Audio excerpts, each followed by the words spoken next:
Ассалаумалейкум достар, менің каналыма қош келдіңіздер. Бұл каналда біз тек пайдалы ақпараттармен бөлісетін боламыз.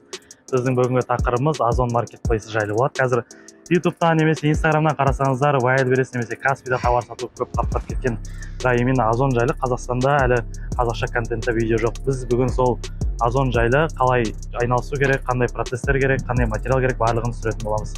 Видеоның соңына дейін көріңіздер, көп пайдалы ақпараттар болады.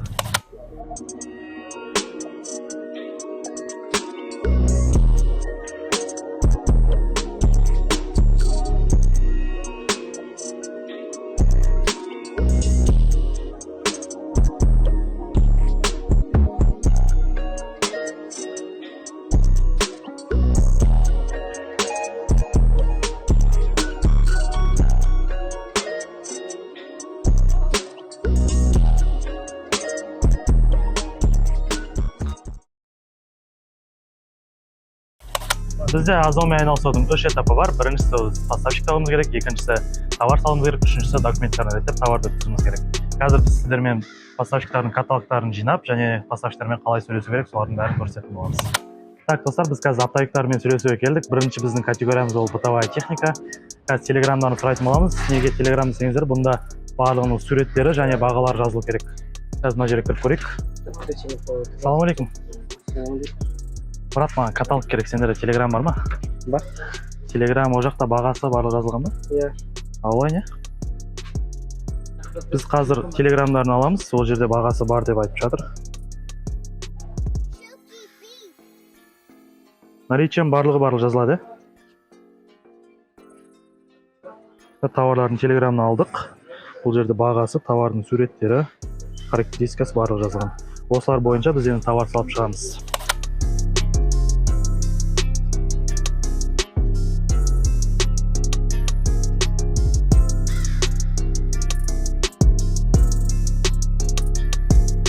Бізде тағы бір категориялардың бірі, ол бізде автотовар. Мужской товарларда возврат аздау болады. Қазір біреуіне кіріп көрейік. Ассалаумалейкум. Ассалаумалейкум. Брат, видео түсіріп жатыр. Не прочь? В общем, бізге, брат, каталог керек. Телеграм или инстаграм бар ма? Бізде телеграм бар. Телеграм алайыншы. Бағасы жазылған ба? Иә, бәрі жазылады. Хорошо. Осыны телеграм. Страница. Көрсетіп жіберейін, иә? Мына жерде товарлар суреттері тұрады, және астында бағаларымен. Наличием бар, соның барлығы жазылады? Иә. Хорошо, рахмет. Жақсы,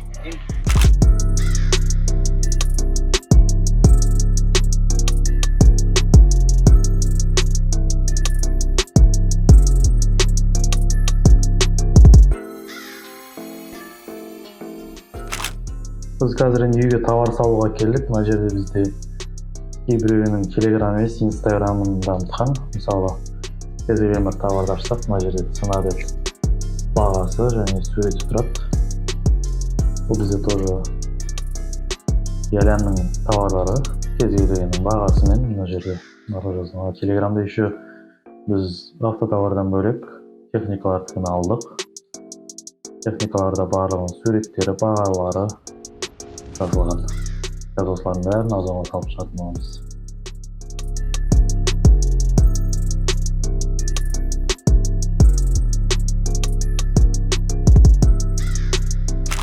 Так, ассалаумалейкум достар, бізде кеше салған товарларға бүгін заказдар түсті. Қазір біз керек материалдарды және сол товарларды алып кететін боламыз. Бізде кеше түскен заказдарды қазір алып кетеміз. Біз кеше мына жерден телеграм алып кеткен боламыз. Александр. Хайда, брат. Нормально, брат. Мне, короче, несколько товаров нужен. Вот эту. И потом... Ну. Это екеу. Вот такой набор. И мынандай басқа купс па бұл не?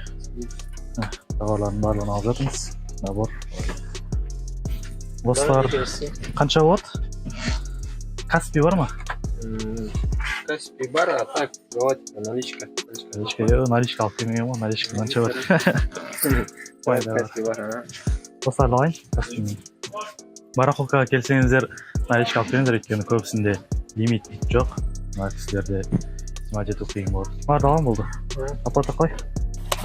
Так достар, бүгін түскен заказдарды біз жіберу үшін упаковка жасауымыз керек. Упаковка қолданатын материалдар ол бізде упрычный пленка, қара стрич пленка және скотчтар қажет болады.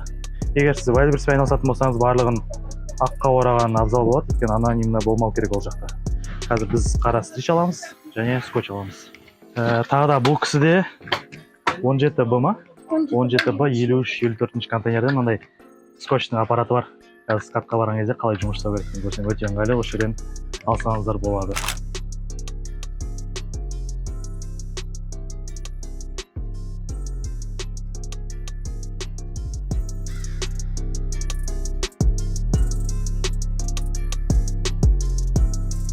Егер сіздер большой объемда жұмыс жасайтын болсаңыздар, мынандай стол жасап алсаңыздар болады.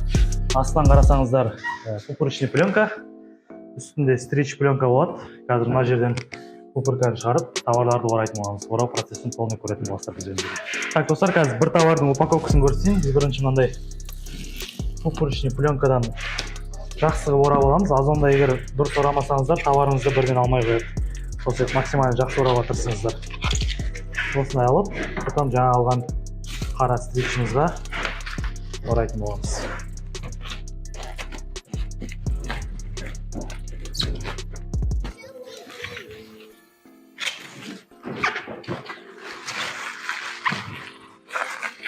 Жаңа көрсеткен жаңа біздің скотчтың аппараты. Скотчтарымызды былай салып қоясыздар да.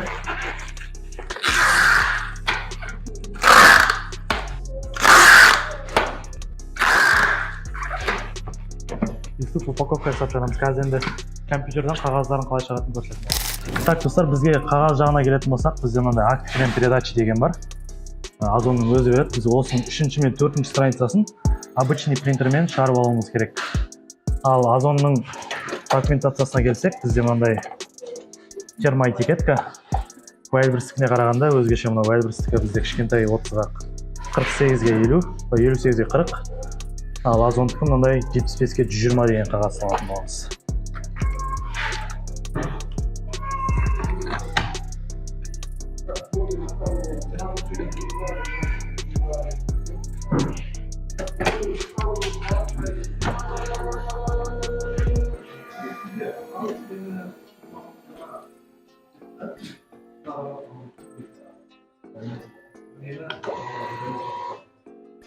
Мына принтерден бір документ шығарып аламыз.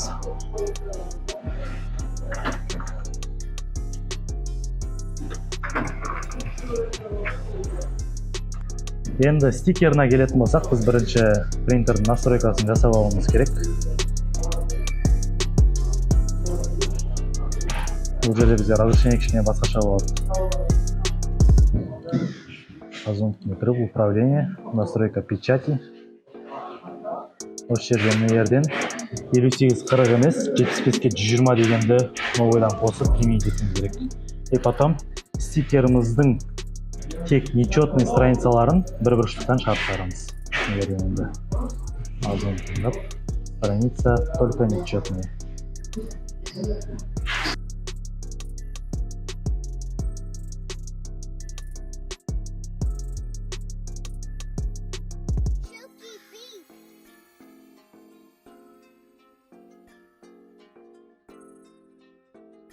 Енді достар, біз мұнлардың барлығына лист подборасына қарап, өзінің этикеткаларын жапсырып шығуымыз керек.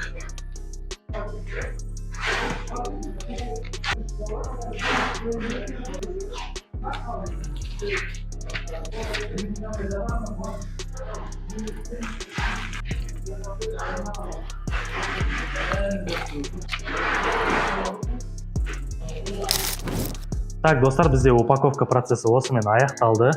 Ал өткізуге келетін болсақ, бізде мынандай TTN деген документ және акт прем передача деген документпен біз товарларды ПВЗ-ға апарып өткіземіз. Бұл жерде склад жоқ, Озонның біз товарларды ПВЗ-ға өткіземіз.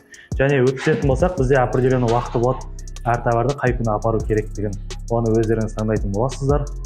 Және осындай қысқа роликта сіздерге Озон процесін көрсете алдым деп ойлаймын. Видеоның соңына дейін көргендеріңізге рахмет. Каналға тіркеліп кетіңіздер. Сіздермен болған мен Мақсат Жұмабек.